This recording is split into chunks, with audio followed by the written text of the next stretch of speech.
Good afternoon, dear students. Myself, Dr. Ashish Garg, Associate Professor in Chemistry, SEET R.N. Guria, Government College, Ramgarh Shekhawati, District Sikar. बच्चों, BSc part third में organic chemistry में एक unit है amino acids, proteins and nucleic acids. हम उसका तीसरा भाग ये रिकॉर्डिंग कर रहे हैं। मैंने इसके पहले आपको इंट्रोडक्शन में काफी डिटेल में ये जितने भी adenine, thymine, cytosine, uracil, guanine, इनके बारे में काफी डिटेल में फॉर्मूले, पेंटोज शुगर, फास्फोरिक एसिड, इसके बारे में बताया है। यहां पर हम देखेंगे double helical structure of DNA. DNA की द्वितीयक संरचना के बारे में हम अध्ययन करेंगे। एक तो मैं आपको ये बता दूं कि मैंने आपको सेकंड लेक्चर में पॉलीफॉस्फोरिक एस्टर चेन के बारे में बताया था, और पॉलीफॉस्फोरिक एस्टर चेन में हमने देखा था कि C1 पर बेसिस लगे हुए हैं। बेसिस कौन कौन से? Adenine, guanine, cytosine, uracil, thymine. It depends on the what kind of nucleic acid this is, so that ये जो बनाया है स्ट्रक्चर, ये पॉलीफॉस्फोरिक एस्टर चेन है, और ये उसके अंदर हम बेसिस को बता रहे हैं।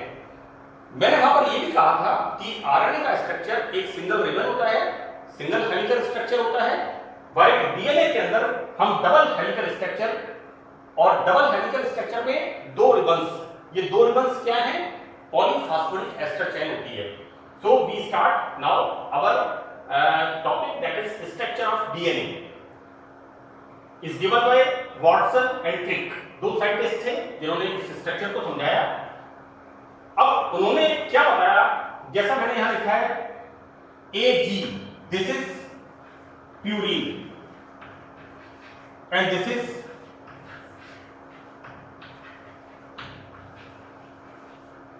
pyrimidine. Cytosine and thymine is what? Is the pyrimidine base, while adenine and guanine is the purine base. Okay? तो यहां पर मैंने पहले लिखा है प्यूरिन बेस और फिर लिखा है पाइरिमिडीन बेस, राइट? इस स्ट्रक्चर को लिखते समय ये आपके याद करने के लिए है, जिससे आपको क्लैरिटी रहे अंडरस्टैंडिंग में और एक्सप्लेनेशन में, प्रेजेंटेशन में आपको क्लैरिटी रहे। आप इसको क्रॉस कर दीजिए। यहां पर दो प्यूरिन बेस हैं, एडेनिन एंड ग्वानिन, और पाइरिमिडीन बेस दो हैं, साइटोसिन एंड थायमिन। तो यहां पर क्या होता है?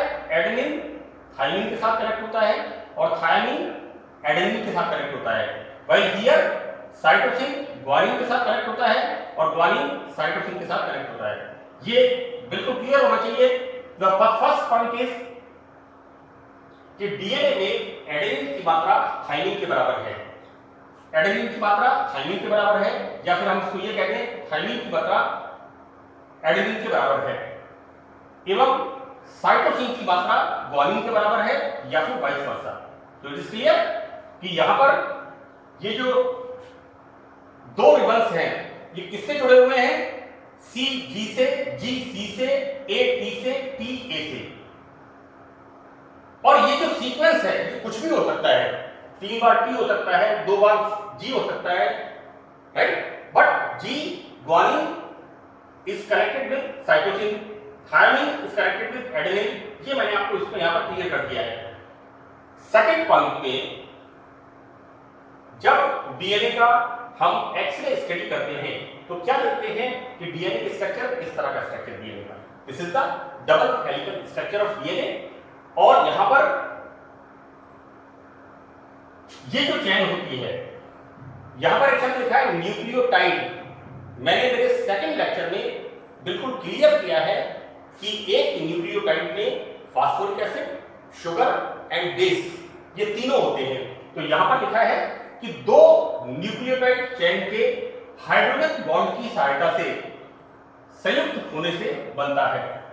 यहां पर एक ये वाली चेन है और एक यहां पर ये वाली चेन होती है। और जैसा मैंने यहां पर बताया है कि यहां पर एक चेन का एडेनिन दूसरे चेन के थायमिन के साथ और एक चेन का साइटोसिन दूसरे चेन के ग्वानिन के साथ इस तरह से कनेक्ट होता है और इनके बीच में ये जो बॉन्डिंग शो की हुई है, this is the hydrogen bonding. Now the third point is कि हाइड्रोजन बॉन्ड, ये जो बॉन्डिंग होती है ये ऑब्वियसली जैसा इसमें लिखा हुआ है एडेनिन और थायमिन के बीच में एवं साइटोसिन एवं ग्वानिन के बीच में बनती है। तो this is the description of DNA double helical structure. बच्चों, जब भी डीएनए के ऊपर शॉर्ट नोट पूछेंगे तो उस समय आपको ये स्ट्रक्चर को लिखना ही है और साथ में आपको जो पॉलीएस्टर चेन का स्ट्रक्चर है, मैंने सेकंड लेक्चर में बताया था कि किस तरह से पॉलीफॉस्फोरिक एस्टर चेन बनती है और उसके अंदर हम किस तरह से, मैंने वहां पर फास्फोरिक एसिड, शुगर और बेस और 4 मैंने शुगर लिखे थे वहां पर, वो स्ट्रक्चर भी यहां आपको देने हैं जो मैंने आपको पॉलीएस्टर चेन में, पॉलीफॉस्फोरिक एस्टर चेन में एक्सप्लेन किए थे, राइट। तो this is the double helical structure of DNA. DNA के अंदर मैं आपको फिर रिपीट कर रहा हूं, इस मैटर के अलावा जब भी आपसे सवाल पूछेंगे write down short note on DNA, right.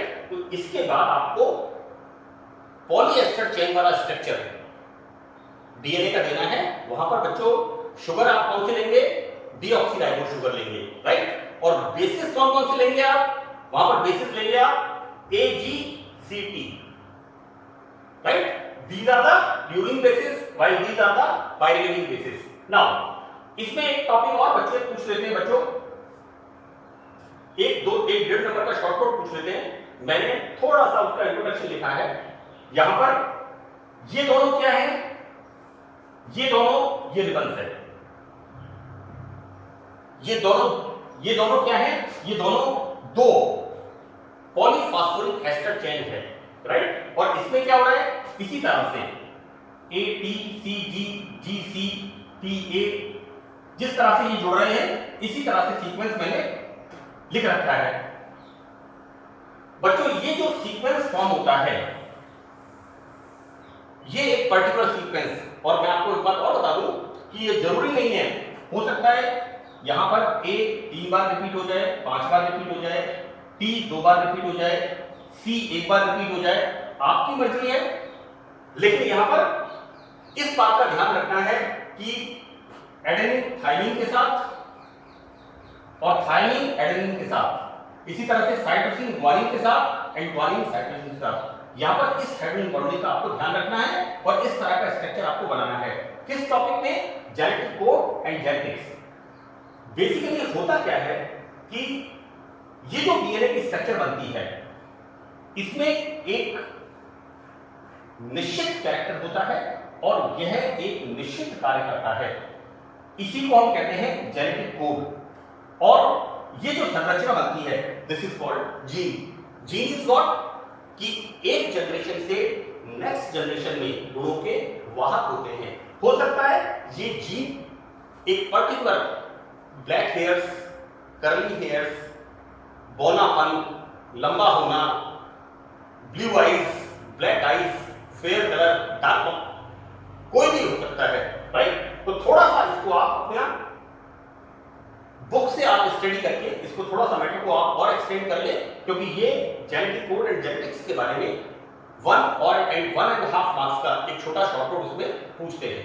अब इसमें न्यूक्लिक एसिड्स में एक लास्ट है synthesis of nucleotide. It's not lide, it's tide. Synthesis of nucleotide बच्चों मैंने पहले बता दिया है आपको what is nucleotide and what is nucleoside. Tide में क्या होता है, phosphoric acid, sugar and base, ये तीनों जुड़े हुए होते हैं, right. While in the side pentose sugar, right, whatever और deoxyribose sugar is connected with the base. यहां पर ये स्ट्रक्चर, ये स्ट्रक्चर्स मैं ज्यादा नहीं बताऊंगा आपको, इनका आप ध्यान रखना बच्चों लिखते समय। ये स्ट्रक्चर्स मैं आपको ज्यादा नहीं बताऊंगा क्योंकि मैं आपको ये चीज न्यूक्लियोसाइड एंड न्यूक्लियोटाइड में बता चुका हूं। ये क्या है यहां पर? एडिनोसिन। तो it is a nucleoside. Why it is side? क्योंकि यहां पर फास्फोरिक एसिड नहीं है, सिर्फ यहां पर शुगर एंड बेस होते हैं, और बेस कौन सा वाला है? Adenosine. So what kind of nucleoside it is? This is the purine nucleoside, right? Adenine क्या है? Is a purine base. इसकी हम रिएक्शन कराते हैं तो इसमें ये सिंथेसिस 2 नंबर के पूछते हैं, 2 मार्क्स की। यहां पर आपको सिंथेसिस ऑफ न्यूक्लियोटाइड, ये 2 मार्क्स का अक्सर एग्जामिनेशन में पूछा जाता है। तो बीएससी पार्ट 3 के अंदर आपको प्रॉपर आपका आंसर रहे। भाषा लिखने की जरूरत नहीं है, लैंग्वेज लिखने की जरूरत नहीं है। आप यहां पर ये सब बता रहा है, ये this is nucleoside, what kind of? Adenosine, this is purine nucleoside, और आप लिख दीजिए this is purine nucleoside. It is react with this acetone. तो यहां पर क्या होता है? ये दोनों जो OH ग्रुप होते हैं, कौन से वाले? 2 and 3, C2 and C3। यहां पर ये दोनों जो ग्रुप होते हैं, so that removal of like this, Me is the methyl, removal of this and this। तो यहां पर ये दोनों OH ग्रुप क्या हो जाते हैं? ये ग्रुप यहां पर प्रोटेक्टेड हो जाते हैं, और इसका नाम क्या है? This is isopropylidene 2,3-O, 2,3-O, isopropylidene adenosine. Okay, now this base, this is the adenosine. मैंने फर्स्ट लेक्चर में भी बताया है और सेकंड लेक्चर में भी इसको बताया है, राइट? ये स्ट्रक्चर आपको याद होनी चाहिए। कुल मिलाकर के phosphoric acid, ribose sugar, deoxyribose sugar, purine base 2 हैं, और 3 इसके अंदर हैं पायरिमिडीन बेसिस। इनको ही हमें जोड़ना है। ये simple chapter is very simple. यहां पर कुछ नहीं करना।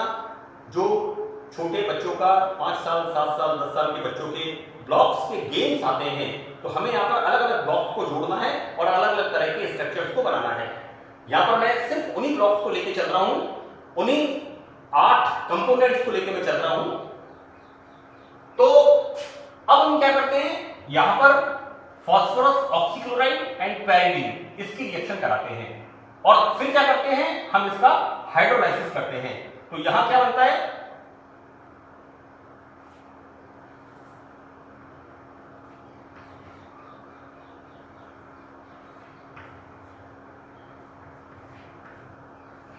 like this. This is 1, this is 2, this is 3, this is 4 and this is 5. Fine? यहां पर पहले हम रिएक्शन करा रहे हैं POCl3 and pyridine, right? And then what we are doing? This hydrolysis, so that removal of this in the form of acetone and formation, ये free OH group का formation होगा। And what we write? Adenosine 5, this is the 5th carbon, this is the adenosine 5-phosphate। So it's very simple। हमने side से 1, 2, 3 type का formation किया है, right? In the next synthesis B, synthesis of adenosine 2-phosphate, right? यहां पर 5-phosphate, now what we synthesize here? 2-phosphate. This is like this।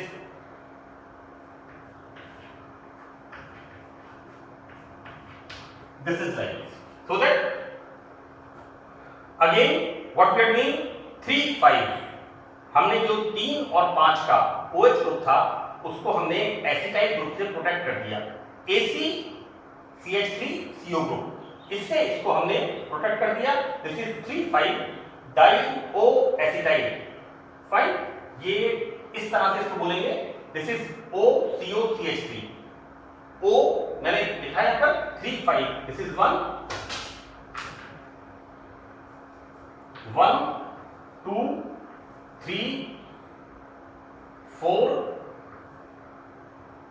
this is 1 2 this is 3 this is 4 and this is 5 so that 3,5 डाइओएसिटाइल adenosine clear.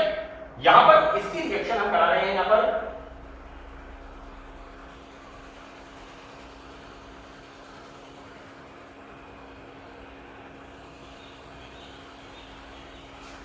पर इससे इसकी reaction कराते हैं बच्चों। यहां पर ये हमने लिया है